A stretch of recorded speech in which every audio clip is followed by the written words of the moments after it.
अधिक मास विशेष ऑफर्स फक्त कैलास अडगावकर ज्वेलर्समध्ये. 15 मे ते 15 जून दरम्यान चांदीच्या मजुरीवर 50% सूट आणि सोन्याच्या मजुरीवर 30% सूट. आजच भेट द्या. कैलास अडगावकर ज्वेलर्स, दत्त मंदिर बस स्टॉप, नाशिक रोड. 2025 मध्ये आपण नगर परिषद नगर पंचायतीचा इलेक्शन्स आपण कंडक्ट केले. जवळपास 240च्या वरती नगर परिषदा आणि 50 नगर पंचायतीच्या निवडणुका आपण घेतल्यात.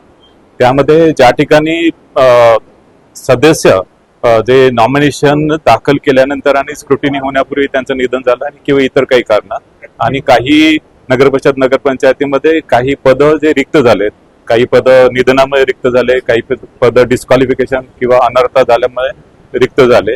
त्या पदांची निवडणूक आपण राज्यभरात लावलेली आहे. 29 जी पदं आहेत तर त्याची निवडणूक आहे.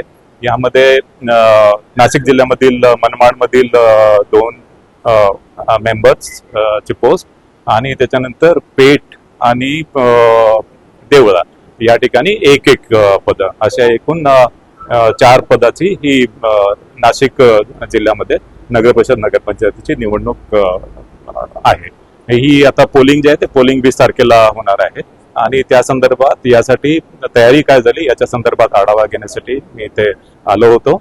यामध्ये मतदार यादी आहे. मतदार यादी आपण 1 जुलैचीच वापरणार आहे मतदार यादी आणि यामध्ये मतदान केंद्र हे सफिशियंट आहे प्रत्येक ठिकाणी आणि मतदान मतमोजणीचे जे केंद्र आहे ते सुद्धा सुव्यवस्थित आहेत आणि यामध्ये सर्व प्रकारची तयारी झालेली आहे. कर्मचारी वर्ग सुद्धा यामध्ये सफिशियंट आहे.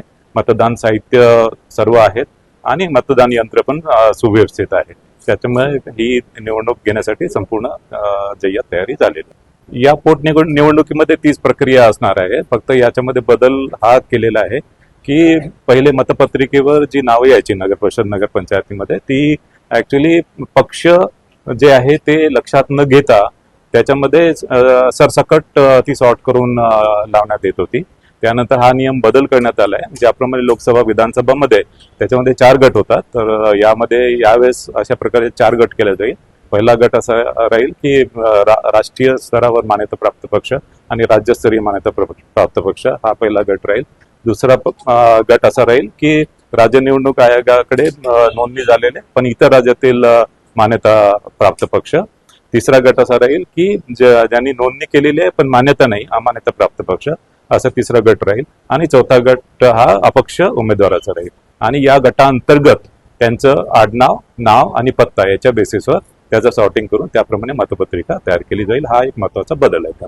जिल्हा परिषदच्या निवडणुका हा ओबीसी आरक्षणामुळे या रखडल्या होत्या आणि साधारणतः 20 जिल्हा परिषद आणि 154 पंचायत समितीच्या निवडणुका रखडलेल्या आहेत. यामध्ये माननीय सर्वोच्च न्यायालयाने 23 जुलै ही तारीख दिलेली आहे आणि माननीय सर्वोच्च न्यायालय 23 जुलै या दिवशी काय निर्णय देतो त्याच्यावरून या निवडणुकीची पुढील दिशा ही ठरवण्यात येईल. स्थानिक स्वराज्य संस्थांच्या निवडणुकीमध्ये SIR झाल्यानंतरच निवडणुका घ्याव्या असं काही मागणी आमच्याकडे आलेली नाहीये आणि हा जो प्रोग्राम आहे हा फक्त 29 पदासाठीच आहे, राज्यभरामध्ये 29 पदासाठी आणि त्याच्यामुळे इथे आपण 1 जुलैचीच मतदार यादी आपण वापरणार आहे.